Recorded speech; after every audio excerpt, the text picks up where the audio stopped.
Alhamdulillah wassalatu wassalamu ala Rasulillah wa ala alihi wa ashabihi wa mawalah ma ba'du. Ya. Kembali kita di dalam kitab yang ketiga, Tauhidul Asma was Sifat. Bagaimana ulama salaf mensikapi hadis sifat. Ya, mensikapi hadis sifat. Jadi bagaimana para ulama ussalaf mensikapi hadis-hadis apa? Sifat.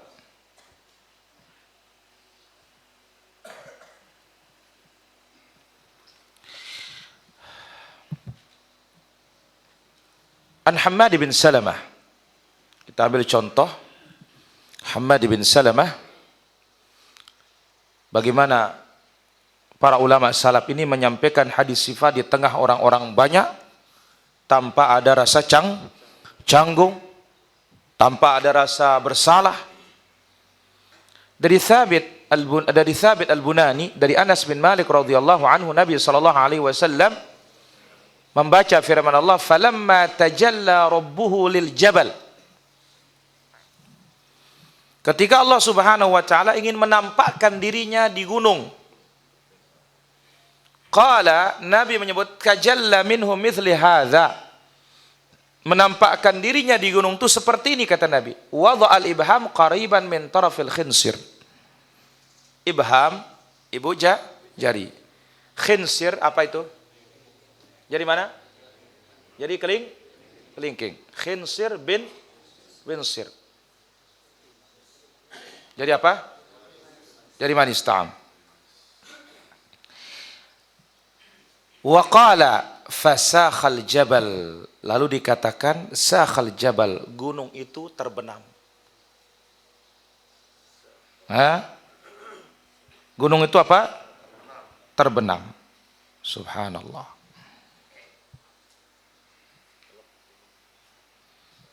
Iya. Dan ini dalil menunjukkan bahwasanya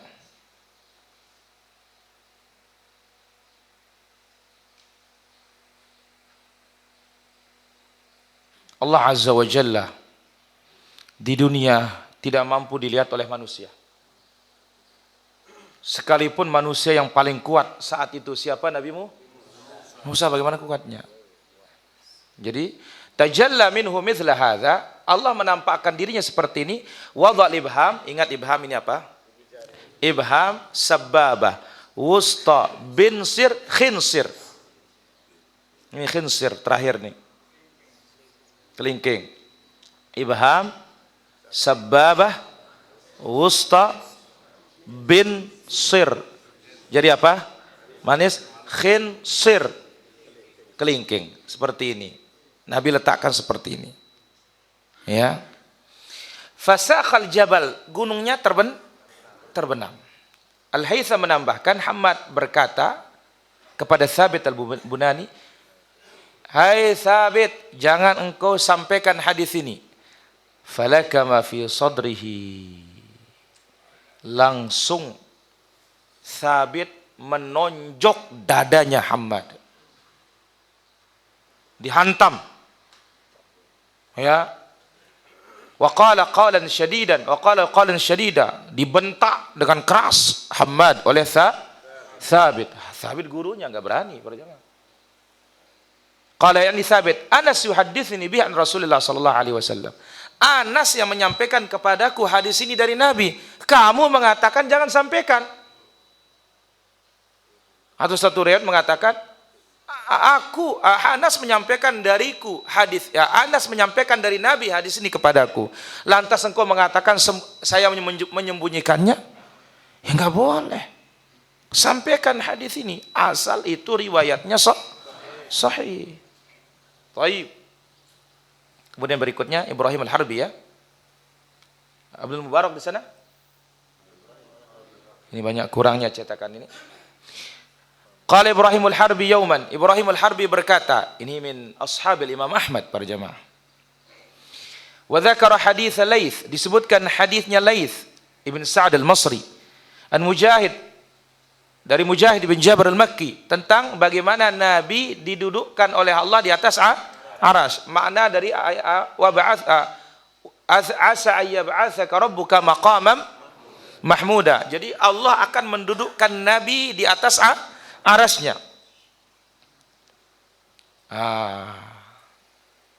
Ibrahim berkata, "Hadza haddatsa bihi Utsman ibn Abi Syaibah fil majlis ala ru'usin nas." Hadis ini disampaikan oleh Utsman bin Abi Syaibah di hadapan orang banyak. Fakam tara kana fil majlis. Kira-kira berapa orang coba yang hadir? Dia sampaikan di hadapan orang banyak. 20.000, 20.000. Subhanallah. Fatara law anna insanan qama ila Utsman faqala la tuhaddits bi hadzal hadits. Bagaimana kira-kira? Ya, sekiranya ada satu orang di hadapan 20.000 itu mengatakan melawan sang guru Utsman bin Abi Syaibah, jangan sampaikan hadis ini atau diingkari hadis ini. Tarahu kana yakhruj min thamma illa wa qad qutil. Kira-kira bagaimana orang itu keluar dari majelis ini selamat atau tidak? Nasang na barak bingur minimal kan akan digebukin oleh orang banyak mengingkari hadis. Zaman itu zaman ta'zimus sunnah luar biasa padanya, Pak. Zaman orang mengagungkan sunnah. Ini lihat nih, Hammad aja ketika mengingkari siapa? Thabit al-Bunani, tabi'in, diingkari oleh Hammad, langsung dihantam dadanya dan dibentak. Ya, Anas ngasih tahu aku dari Nabi, kamu mengatakan jangan. Utsman bin Abi Syaibah menyampaikan hadis Allah Azza wa Jalla mendudukkan nabinya di atas di antara makna dari ayat maqaman mahmud. Lantas kira-kira kalau ada satu orang, jangan sampaikan hadis itu. Bagaimana keluarnya orang yang mengingkari ini kira-kira? Selamat atau tidak? Ya. Nah, berikutnya disebutkan dalam Tarikhul Islam bagaimana Al-Khalifah Al-Mutawakkil menampakkan sunnah. Al-Mutawakkil ala Allah ini Khalifah Abul Fadl Ja'far ibn al-Mu'tasim billah. Nama beliau siapa? Ja'far ibn al-Mu'tasim billah Muhammad bin Rashid Harun. Berarti apa? Ja'far ibn Mu'tasim ya Ibn Rashid Harun Ibn Mahdi Ibn Mansur Al-Qurashi Al-Abbas Al-Baghdadi. Beliau di baiat itu setelah meninggalnya Al-Wathiq. Ya, Al-Wathiq. Taib. Disebutkan di sini wa fiha azhara sunnah. Pada saat itu beliau menampakkan sunnah. Sekitar tahun berapa ini para hadirin rahmati Allah Azza wa Jalla? Para muarrikh ahli sejarah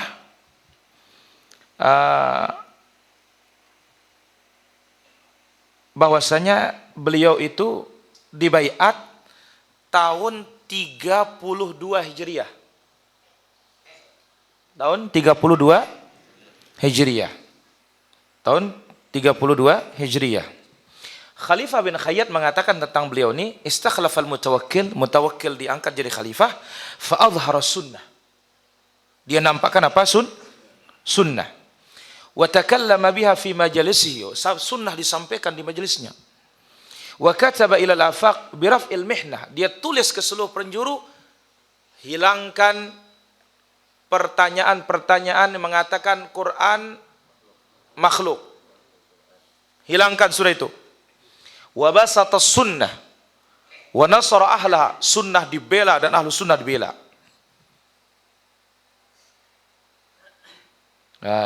Berarti ini 32 ya, berarti 200 begitu, 233 begitu, bukan 23 Hijriah. 233. Ya. Karena disebutkan Mutawakkil datang ke Damaskus tahun 244. Ini diangkat jadi khalifah tahun 233. Ya, bukan tahun 23 Hijriah. 233 Hijriah. Berarti abad keberapa nih? Ini, kalau 230 berarti awal abad ketiga. Awal abad ketiga. Nah, karena kan 100 itu satu abad. Dikatakan di sini, wa tahaddatsa biha wa dhal mihnata wa nahaa 'anil qawl bi khalqil Qur'an. Dia larang orang mengatakan Quran makhluk. Dia tulis ke seluruh penjuru. Wastaqdamal muhadditsin ila Samurra. Dia datangkan ulama-ulama hadis ke Samurra. Wa ajzala atayahum, dikasih ulama-ulama hadis hadiah. Kalau di zamannya Al-Ma'mun, ulama-ulama hadis diancam semuanya, potong gaji, yang tidak mau mengatakan makhluk bunuh. Nah, ini terbalik 180 derajat. Wa akramahum, dimuliakan ulama hadis. Wa amarahum an yuhadditsu bi ahadits sifat war ru'yah. Bahkan diperintah kalau ulama hadis sampaikan hadis-hadis tentang sifat. Sampaikan hadis-hadis tentang melihat Allah. Maka saat itu Abu Bakar ibn Abi Syaibah duduk di Masjid Ar-Rasafah, kumpul sekitar 30 manusia. Afwan 30 ribu. Yang hadir 30 ribu. Duduk juga saudaranya Utsman bin Abi Syaibah di atas mimbar di Kota Al-Mansur. Kumpul 30 ribu juga. Kemudian duduk Mus'ab bin Zubair menyampaikan hadis. Di saat itu orang-orang mendoakan Al-Mutawakkil dengan doa-doa baik semuanya. Nah, memang ini dia disebut oleh Nabi SAW. Ya, Nabi mengatakan dalam hadisnya, khairu imamukum, ya, pemimpin, khairu umaraikum, pemimpin kalian yang terbaik, alladzina tuhibbunahum wa yuhibbunakum wa tusalluna alaihi wa salluna alaikum. Ya, khiyaru umaraikum, pemimpin kalian yang terbaik adalah kalian mencintai dia, dia mencintai kalian. Kalian mendoakan dia baik, dia pun mendoakan kalian baik. Ini pemimpin yang terbaik, saudara para jemaah.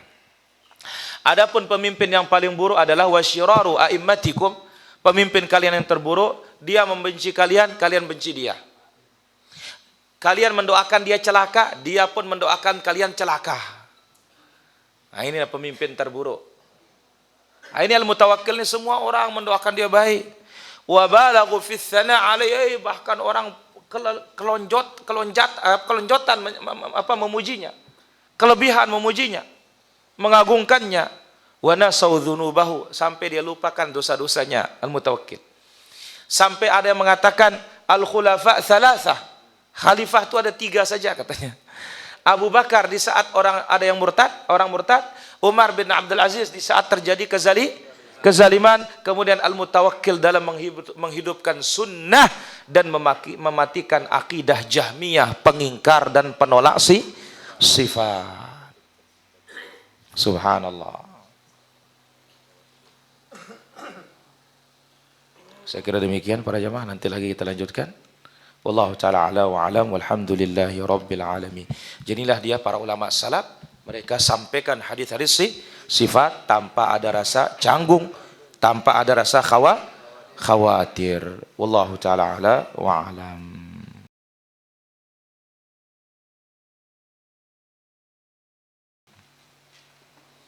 Baik. Di sini ada beberapa pertanyaan.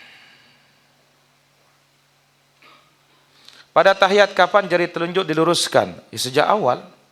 Wallahu ta'ala ala wa alam.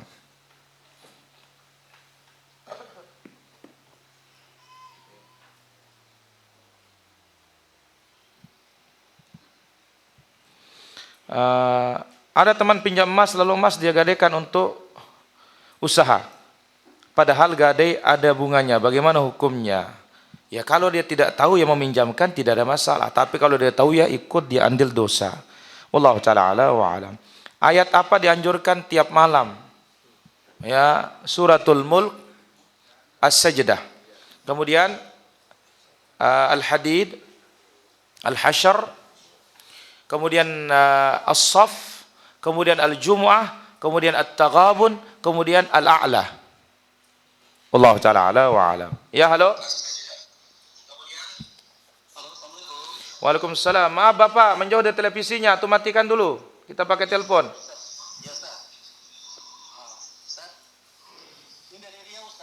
Ya, silakan. Bapak Ana kan udah 3 tahun yang lalu meninggal dunia.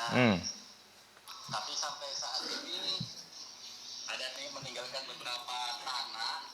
Ibu Ana sampai saat ini belum membagikan tanah tersebut sama anak-anaknya, Ustaz. Pertanyaannya, Ustaz, apakah Ana salah apabila meminta kepada Ibu Ana agar tanah tersebut segera dibagikan ke anak-anaknya, Ustaz? Baik. Yang kedua, Ustaz, berapa bagian masing-masing tanah tersebut kepada anak-anaknya? Kami laki-laki 3, Ustaz, perempuan 2, Ustaz. Kita katakan kalau sudah selesai pemakaman, selesai utang piutang, dan anak-anak sudah bukan lagi yatim, ya bagi langsung. Istri atau ibunya, ibu dari anak-anak ini, istri dari si bapak ini mendapatkan 1/8. Kalau ada anak laki-laki sudah, kalau nggak ada orang tua dari si laki-laki yang meninggal ini, maka turun ke anaknya semuanya. Laki dapat 2, perempuan dapat 1. Ya, wallahu ta'ala ala wa alam. Kemudian, apa bisa mengamalkan sholat sunnah tasbih? Bisa. Ya, bisa. Karena sebagian mensahihkan, sebagian melemahkan. Kita katakan yang mensahihkan dia memiliki ilmu yang lebih dalam hal ini daripada yang melemahkan. Wallahu ta'ala ala wa alam.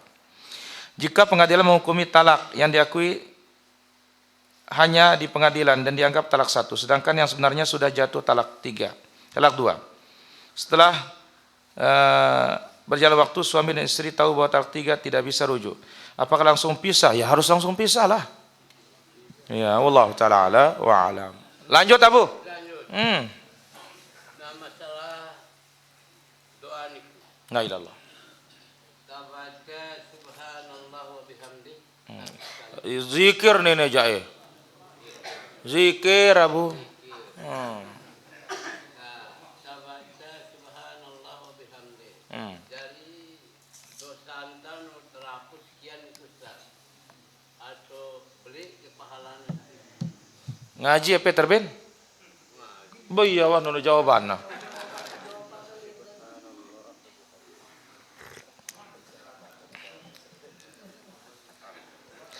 Bagaimana hukum mengeluarkan air mani secara sengaja? Haram. Kalau kita sendiri yang mengeluarkannya. Dan ini namanya menikahi tangan. Wallahu ta'ala ala wa alam. Baca awal sampai mana? Sampai salawat Ibrahimiyah. Hukum memakai celana berbahan jeans. Tidak ada masalah. Yang penting intinya harus longgar. Laki-laki harus di atas mata kaki. Wallahu ta'ala ala wa alam. Bagaimana mengucapkan hadirin hamba Allah? Ya memang hamba Allah kita. Kalau kekasih Rasul ini tidak benar. Kenapa? Jangan-jangan yang dikatakan hadirin kekasih Rasul ini tidak cinta Rasul. Kenapa? Dia melakukan perbuatan bid'ah. Maka ini menjadi musuh Rasul, bukan kekasihnya Rasul. Wallahu ta'ala ala wa alam. Ada lagi pertanyaan? Ya.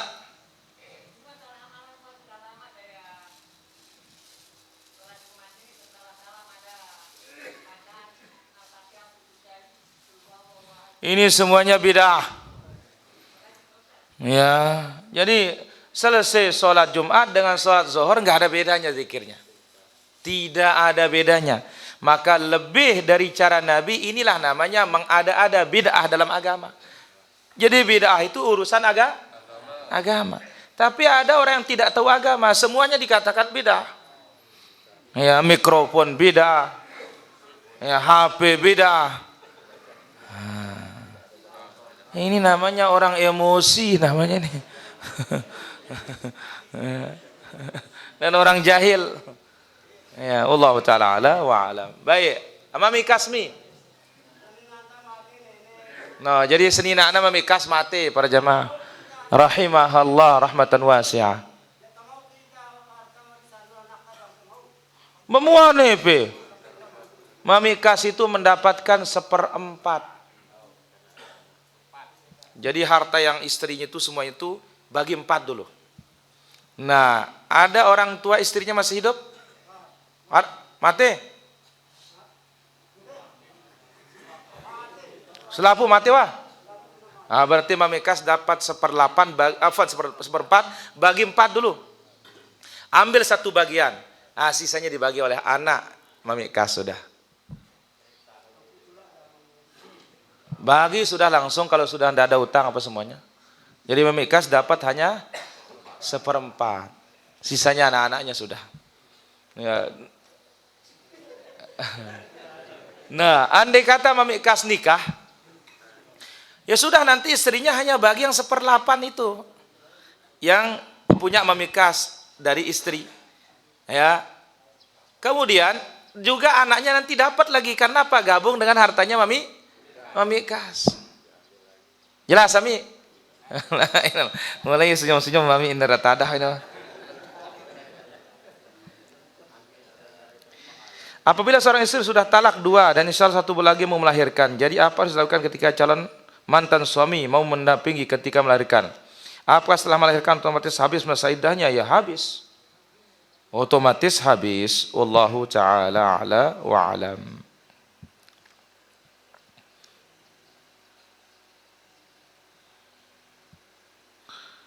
Bolehkah zakat berikan kepada keluarga ayah kandung kalau dia termasuk kategori fakir miskin dan tidak pernah diberi nafkah, bukan dia memberi nafkah setiap hari, maka tidak ada masalah dikasih zakat.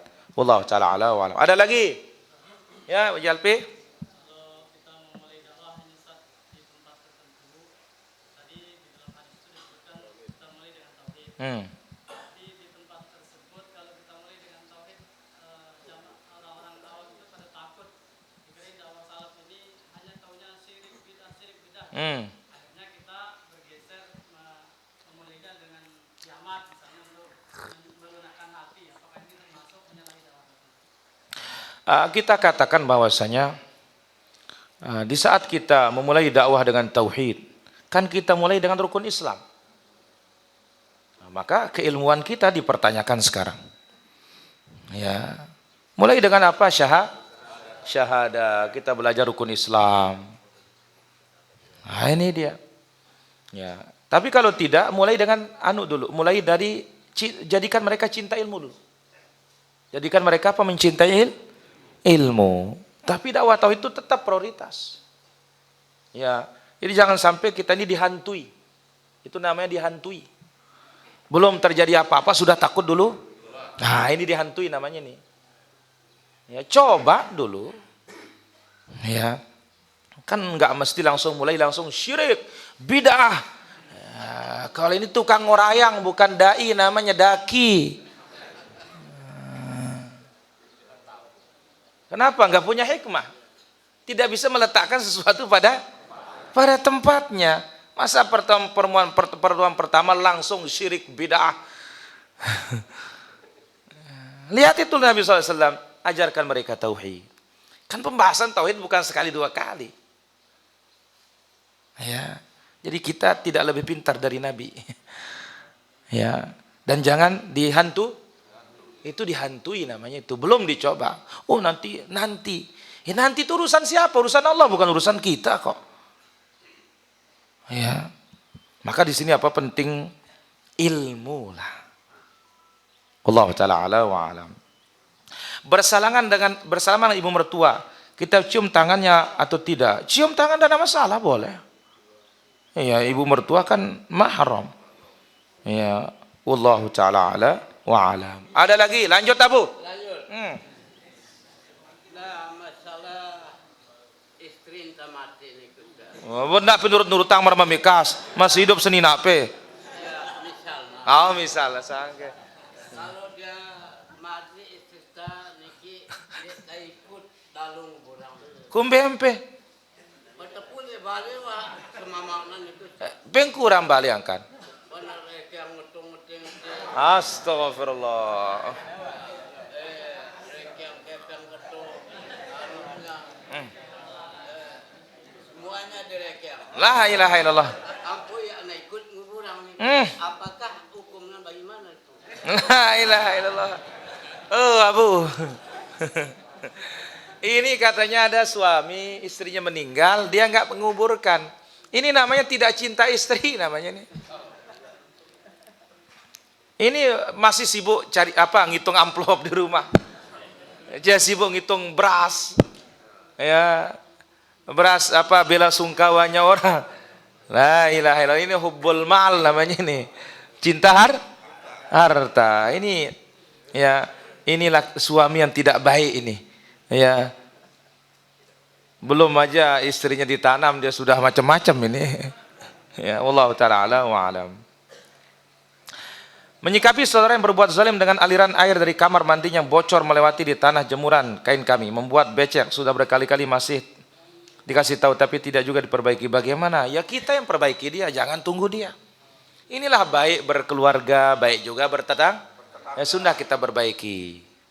Nah, gitu caranya. Ya kalau kita ngandalin dia kapan selesainya? Wallahu taala wa alam.